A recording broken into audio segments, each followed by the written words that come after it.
Welcome. This is Mercurial Therapy Sessions. I'm doing just a quick little, bedside chat early in the morning on this thought I've been ruminating on. I heard about this years ago. It's called the egg theory, or I think it came originally from a short story just called The Egg.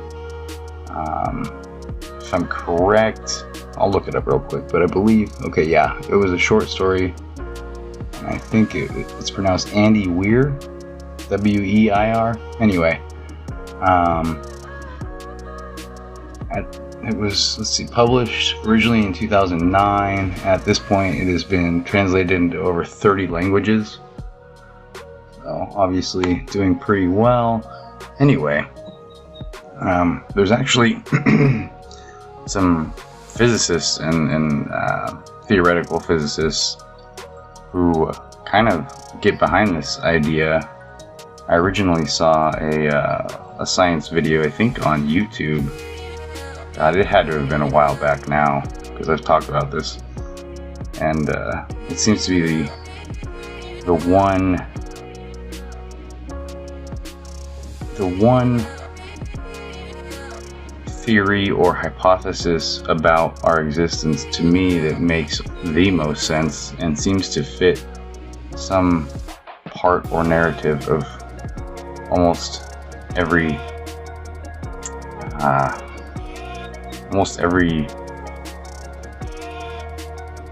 religion, and it to me best explains what all this even is. Because at the end of the day, we really are just star stuff, okay? I mean, we literally came from an exploded star. The very carbon in our bodies, all the elements, all the molecules, all the atoms. When you start getting to the point of the quantum level, we're vibrating frequencies. That's all we are. Everything just vibrating frequencies. So consciousness is another part of whatever this collective universe is. And if it all comes from the same source, to me, we are all literally the universe becoming aware of itself and able to observe and interact.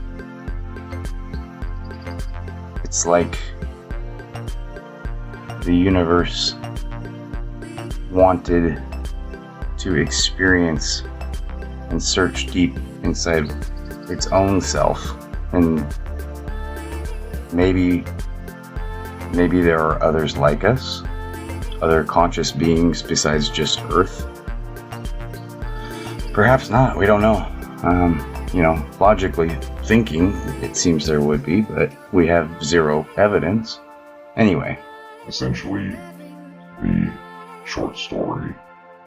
The main character, which is you, in the second person, and God, which is essentially, the whatever you want to label it as, it's just everything. Okay, the source, the beginning, the end, the universe. So if you want to call it that, a higher power, whatever. We'll keep it God for now. But that is also you. But in the book, it's me, the first person. So in this story, you are a 48-year-old man who ends up dying in a car crash.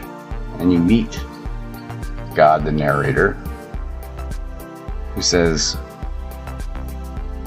by the way, this is not your first existence, and you've been reincarnated multiple times before, and your next reincarnation is to be a peasant girl in China in 540 AD. And this God explains that, in fact, you're always reincarnated across all time and space, and that any and all human beings who have ever lived, that will ever live, are just various incarnations of you, of me. And he gets kind of snotty and remarks, "Oh, so I was Abraham Lincoln, Adolf Hitler, and Jesus?" And God adds, "Well, yes, and you were also once John Wilkes Booth, every Holocaust victim, and every follower of Jesus. In fact," he explains, "there are gods elsewhere, and one day you too will become a god. The entire universe comes from an egg for the main character, you, me, humanity. And having lived every human life ever, you will finally be born as a god. This universe was created for the main character to exist and understand that every time you victimize someone, you are victimizing yourself. Every act of kindness and love you're doing to yourself. Every happy and sad moment ever experienced by all of humanity was and will be experienced by you." I don't know. I think if we are to try and dig deeper and understand what purpose, meaning, existence, why it's so special to even be here in the first place, it helps when you get in those almost nihilistic and existential moments, or sink into a feedback loop of feeling like your ability to not affect change on a bigger scale makes all change pointless, and that's not true. Seemingly small events do have incredible impacts, either negative or positive, and it's generally the one person in the crowd that ends up leading. It's never a group think ideal that seems to spread. It's always a certain individual who stands out in history and is willing to challenge the status quo. And that doesn't mean you're going to be historically relevant, or you may have already been if the egg theory is true. You literally are famous, and you're also,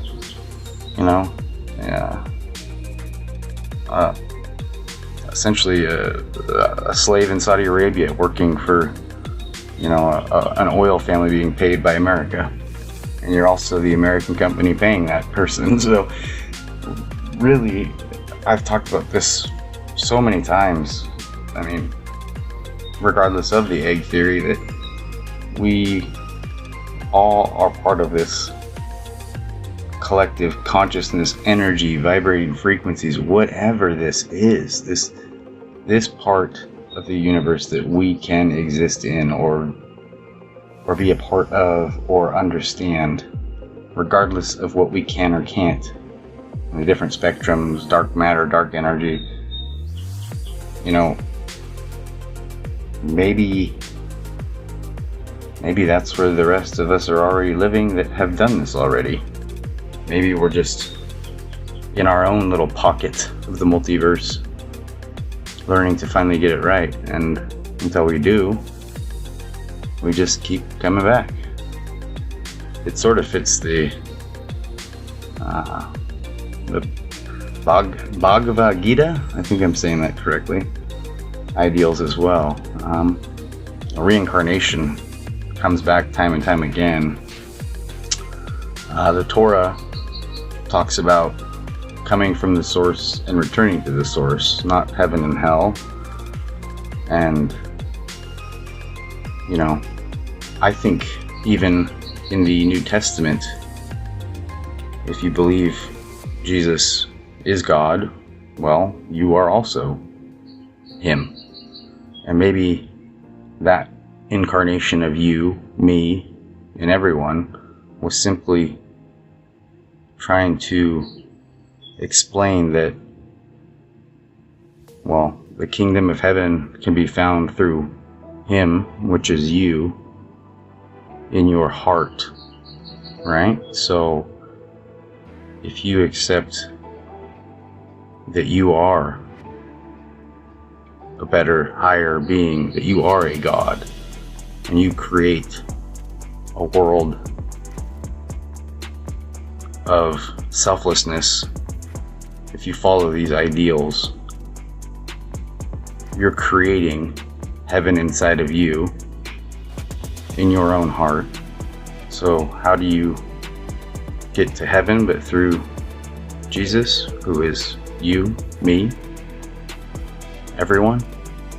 You create heaven inside yourself and around you, and perhaps during your next incarnation, maybe you will come back and you will be finally freed of the burden of coming back time and time again. Hopefully this is your last cycle, but I know I don't remember before I was born, so I have a feeling I'm not going to remember much after I'm dead. So fingers crossed that whatever this is, hopefully I, me, you, everyone, hopefully we'll get it right one of these times. We'll learn that empathy, love, kindness, these are the most powerful aspects of being conscious, of having the ability to empathize, to realize that the person that gets angry and cuts you off and flips you off, or the Karen that's yelling at you about seemingly asinine things, the boss that's grumping at you, these are all just variations of you living different lives, experiencing what all this even is. So I don't know, I try to keep that in mind, and sometimes it helps with like a long line at the store, or dealing with a seemingly irrational person and just understanding that, oh, okay, this is a version of me that is teaching me right now not to be this version of me. So when I come back the next time, hopefully that collective energy, consciousness, the universe, whatever, God, if you want to call it that, will have lived that experience, and we'll know, okay, this isn't the way to be treated. The golden rule, why does that stick around in nearly every type of philosophy? To Confucius, Buddha, and treat others as you'd like to be treated.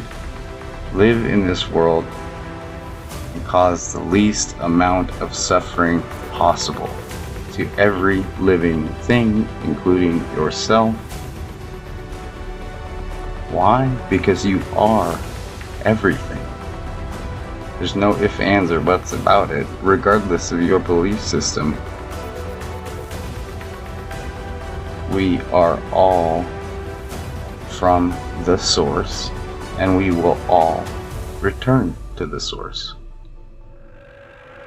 Call it whatever you want. But part of me believes, if in your heart of hearts all you think about is this dark place, this hell you're worried about going to, maybe search a little deeper inside you and find out what is it about you that ruminates on these thoughts of punishment and not creating heaven inside yourself. Because maybe that's what it finally takes. Maybe the ultimate nirvana, the ultimate ascension, whatever, to become these godlike beings is finally just acceptance empathy, love, and doing your best to treat others like you would like to be treated and how you should be treated.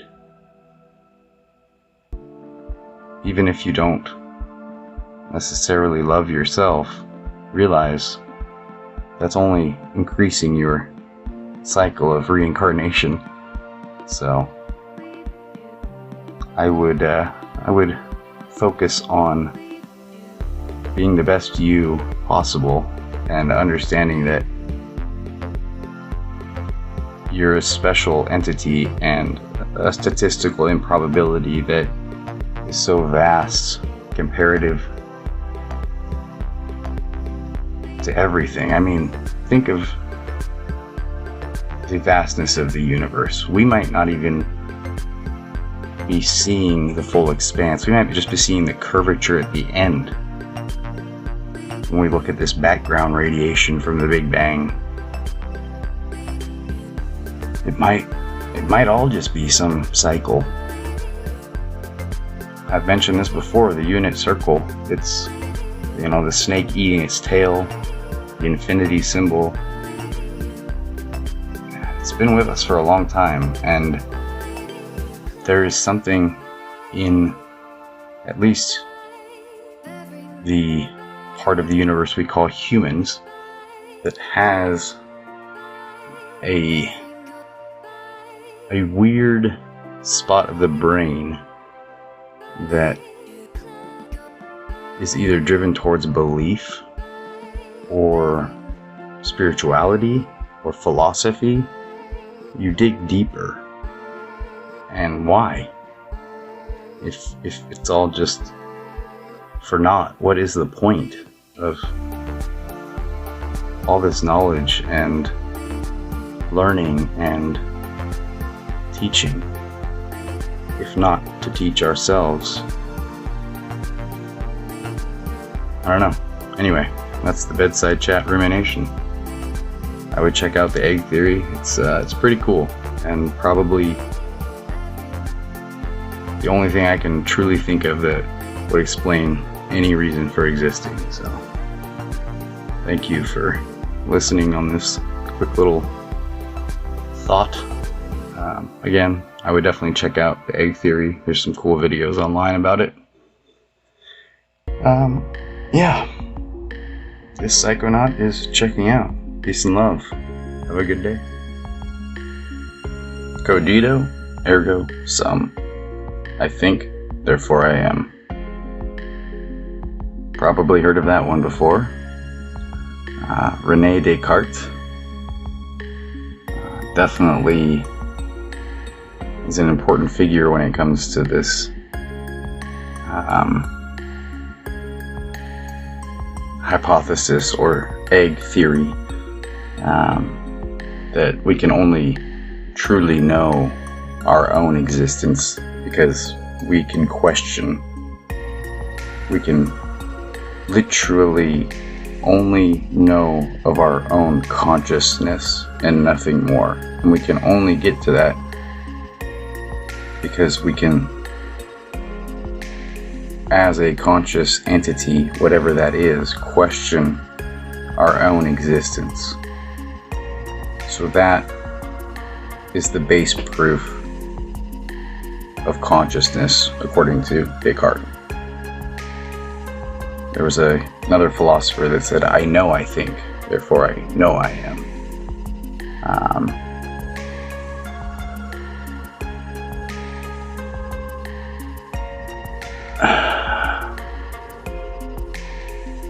It's, you can't prove or disprove truly anything, but you can know your own conscious self exists, at least in whatever this is. I can't prove you're not a dream or a figment of my imagination. But at the end of the day, that makes no difference, because whether or not this creation of my mind is real, or what I perceive as reality, it's still where my conscious knowing self exists, let's say. So, like the egg theory states, which comes from essentially this idea, solipsism. I hope I'm pronouncing that right, which is one of the basics from philosophy, essentially, questioning existence, reality, what is consciousness. In Hinduism, they were talking about this as far back as the first millennium BCE, and they stated the mind to be the only God, and that all actions in this universe are to be a result of the mind assuming infinite forms. So again, the egg theory, and that was the base of a lot of the Indian philosophies that originated from concepts that are essentially solipsism.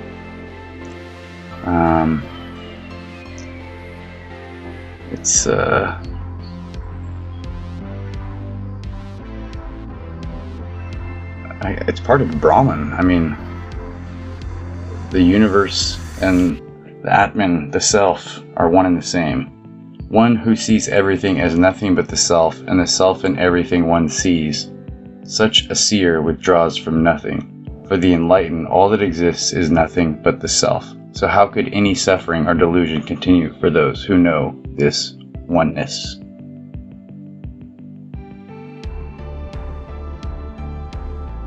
It's the you, the I, is just part of this whole that is a collective consciousness of whatever this whole is. Existence is experienced and understood as part of what we perceive as knowledge. We can only share our own experience through,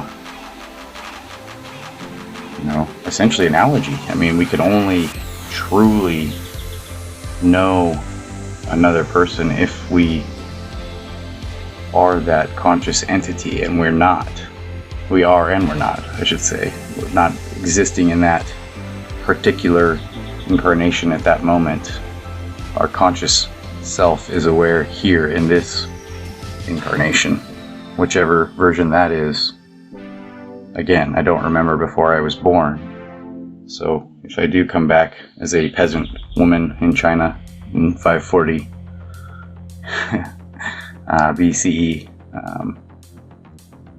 I don't think I'll remember this existence either. I don't know, the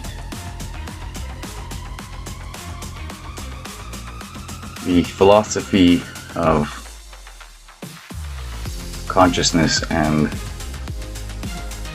proving or disproving existence is, obviously fleeting at the end of the day, because even if you quote-unquote prove via your tools and measurements what this is, at the end of the day, the argument could still be posited that the very tools and objects you're using to make your measurements are just part of you, the conscious entity, observing what you're creating through your observation. So even the tools you're using to measure are nothing more but an extension of what you believe to be reality. So again, at the end of the day, the ability to question your own existence is literally the only proof you do exist. So cogito ergo sum, my friends. Peace and love. I just wanted to throw a little more